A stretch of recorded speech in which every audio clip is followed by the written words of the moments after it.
Bonjour à tous et bienvenue dans ce Morning Bull Live. Nous sommes le 29 octobre 2024. Pour être franc, quand je me suis levé ce matin, tôt comme d'habitude, j'ai regardé un peu ce qui s'était passé hier, j'ai regardé les news de la nuit, j'ai lu les articles, je me suis tapé toute la presse financière comme d'habitude, enfin en travers, et je me suis dit, en fait, si je devais résumer ce qui s'est passé hier, j'aurais pu dire, rien.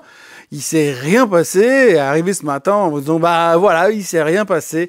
Bonne journée et à demain. Bon, alors évidemment, je ne vais pas faire ça, mais ce qu'il faut retenir, c'est qu'hier, on avait une espèce de journée d'échauffement. Je vous l'ai dit hier, stretching, petit footing tranquille, mais pas forcé. Pas forcé parce qu'effectivement, il n'y avait pas ou très peu de nouvelles. Bon, il y a eu quand même 2-3 trucs, on va y revenir, mais ce qu'il faut surtout retenir, c'est que les marchés se sont concentrés sur une chose et une seule chose, la baisse du pétrole.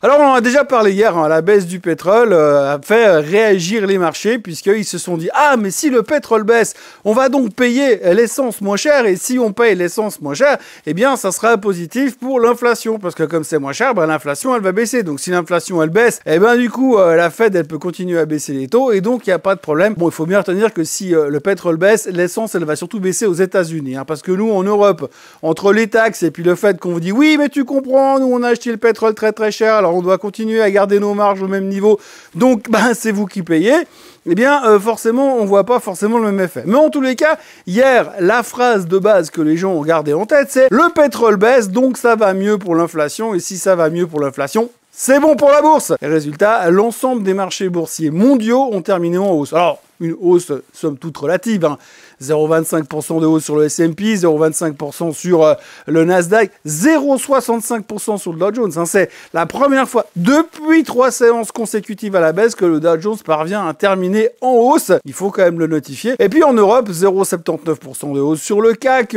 0,35% de hausse sur le DAX. Et puis la Suisse faisait pas grand-chose, mais terminait également légèrement en hausse. Bref, en gros, tout montait hier parce que le pétrole baisse. Alors pour ce qui est de la baisse du pétrole, on reprend toujours les mêmes histoires que d'habitude. Hier, je vous en parlais. Vendredi soir, on s'attendait, pour ceux qui étaient bien informés, à des bombardements israéliens. Les bombardements israéliens ont eu lieu, mais bon, j'ai envie de dire, pas de chance pour ceux qui avaient acheté le baril. Ils n'ont pas attaqué les raffineries, comme ils avaient dit qu'ils ne feraient pas. Bon, pour une fois, ils ont dit la vérité, visiblement. Donc, ils n'ont pas attaqué les raffineries, donc ils ont attaqué le reste. Des bases militaires, a priori, où il y avait 2 militaires dessus. Je suis même pas sûr que les Iraniens savaient qu'elles existaient encore. Résultat, on a été soulagés parce que pas d'impact sur le prix du pétrole. Enfin, il y a un impact, c'est que ça va pas le faire monter. Donc du coup, le pétrole qui baisse, c'est un soulagement, et tout le monde il est beau, tout le monde il est content. C'était en gros le résumé de la veille. Tout simplement, il fallait se dire, si on avait attaqué les raffineries, ce serait la grosse daube, mais comme on n'a pas attaqué les raffineries, tout va bien, et donc on est hyper motivé sur les marchés boursiers. Il faut voir que les inflows continuent d'arriver massivement. Quand on regarde les statistiques de ces dernières semaines,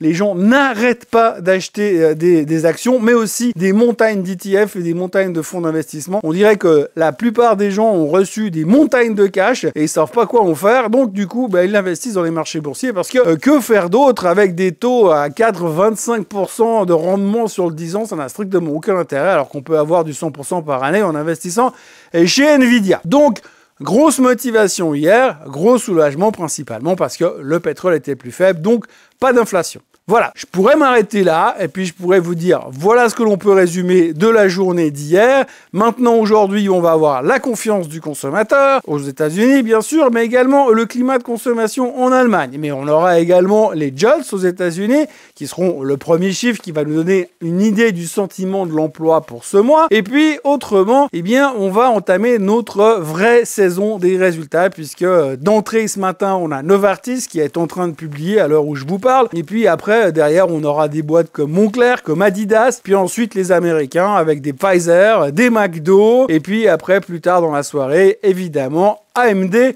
et Google pour parler de la tech. Donc voilà, c'est comme ça que j'aurais pu conclure la vidéo. Mais je vais pas la conclure comme ça parce qu'il faudrait quand même signaler 2-3 petites choses qui se sont passées hier en dehors de l'aspect du pétrole. Tout d'abord, il y a eu les publications des chiffres de Philips. Alors Philips a complètement foiré ses résultats, ralentissement sur les ventes et puis surtout ils ont notifié leurs investisseurs qu'il y avait un ralentissement très important, une détérioration de la situation En Chine, alors détérioration de la situation en Chine, ça on n'a pas aimé du tout, le titre a perdu 15%. Alors vous avez la totalité des analystes qui sont intervenus hier pour dire mais c'est un scandale, c'est exagéré, ça ne vaut pas 15% de baisse. Bon bah en fait le marché il a toujours raison, donc on s'en fout pas mal que ça vaille ou que ça ne vaille pas. L'important c'est qu'à la fin, eh bien ça a quand même baissé relativement de manière importante sur Philips qui s'est pris une grosse claque dans les dents, même si encore une fois la confirmation des fondamentalistes est que c'est clairement exagéré. Mais ce qu'il faudra surtout retenir de cette réaction de marché, c'est que cette saison des résultats, toute mauvaise nouvelle, toute méfiance sur l'avenir ou toute annonce de détérioration avec la Chine,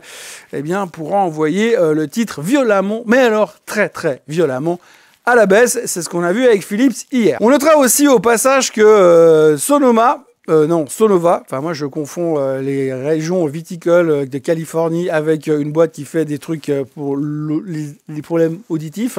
Donc Sonova a publié une annonce hier comme quoi ils vont recommencer à distribuer leurs produits avec Costco aux États-Unis, donc gros distributeur qui reprend le contrat. Ils avaient une petite dispute, ça a coupé la distribution pendant quelques temps, ça revient. Sonova reprenait 7,43% hier. Et puis, autre chose à signaler encore, dans la microéconomie, Ford a publié ses résultats, donc les publications vont vraiment commencer aujourd'hui, mais hier, il y avait quand même 2-3 trucs, dont Ford. Ford a fait nettement mieux que les attentes, hein. Bonne surprise chez Ford. Par contre, ils ont annoncé qu'ils s'attendaient encore cette année à prendre une tôle de 1 milliard sur leurs véhicules électriques. Alors moi, je sais pas, c'est vrai que spontanément, si tu me dis achète une Ford, je vais pas aller acheter un pick-up F-150 électrique, mais il y a plutôt des chances que j'ai acheté une grosse Mustang avec un gros V8 dedans bien préparé qui fait beaucoup de bruit. Donc forcément, c'est pas sur les voitures électriques que ça va attirer. Pour l'instant, aux États-Unis, si on veut acheter une voiture électrique, eh ben on achète Tesla. Pour le reste, eh bien les marchés restent relativement dans l'attente de tout ce qui va nous tomber dessus cette semaine. Je vous l'ai assez répété hier, je vous le répète encore aujourd'hui, mais à partir d'aujourd'hui, il va vraiment y avoir du lourd, pas mal de choses à discuter. Donc demain, la discussion que l'on va avoir dans cette même vidéo risque de ne pas être tout à fait pareil. En tous les cas, pour l'instant, on reste relativement serein. On notera quand même que l'or est au plus haut de tous les temps et que le Bitcoin est en train de casser à la hausse, hein, discrètement, sans bruit. Ce matin, il payait 71 000 $ le Bitcoin et on commence à se dire potentiellement, quand on voit ce type de mouvement, que peut-être le marché est en train de se dire que Trump est plutôt en train d'aller en direction de la victoire et on s'attend que si Trump gagne, les cryptos devraient exploser ces prochains temps. Donc on a l'air de se diriger dans cette direction, c'est en tout cas ce qu'ont l'air de vouloir dire les sondages, même si d'autres sondages démentissent toujours la même chose et parlent toujours de coude à coude.